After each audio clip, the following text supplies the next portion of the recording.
नमस्कार मित्रांनो, all the best या चॅनलमध्ये आपल्या सर्वांचं पुन्हा एकदा स्वागत आहे. मित्रांनो, राज्यातील शिक्षक कर्मचाऱ्यांसाठी आत्ताच्या क्षणाची अतिशय महत्त्वाची व सर्वात मोठी अशी बातमी आहे. कारण की शालेय शिक्षण विभागाने मोठा व महत्त्वाचा असा निर्णय घेतलेला आहे व याची अंमलबजावणी आता शिक्षक कर्मचाऱ्यांवर येऊन ठेपली आहे.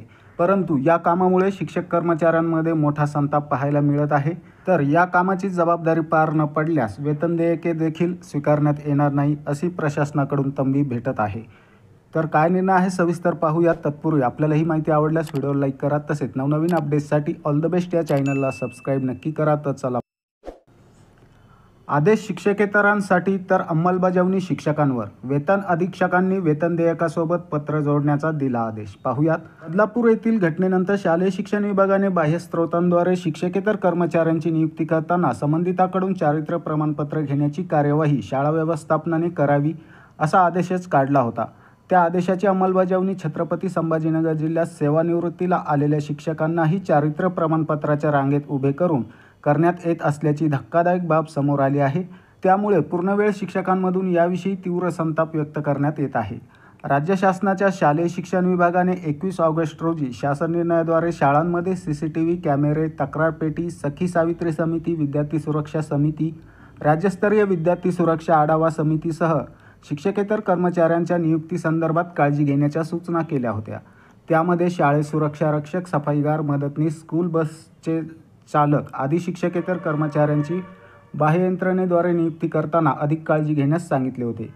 त्याचवेळी 6 वर्षापर्यंतच्या विद्यार्थ्यांसाठी प्राधान्याने महिला कर्मचाऱ्यांची नियुक्ती करावी असेही शासन आदेशात म्हटले होते. या निर्णयाच्या अंमलबजावणीसाठी जिल्हा परिषदेच्या शालेय शिक्षण विभागाने मोहीमच उघडली आहे.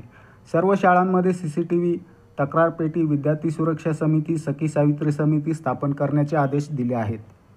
या आदेशाची अंमलबजावणी न झाल्यास मुख्याध्यापकांना जबाबदार धरण्यात येणार असल्याचा 22 ऑगस्ट रोजी आदेश दिला.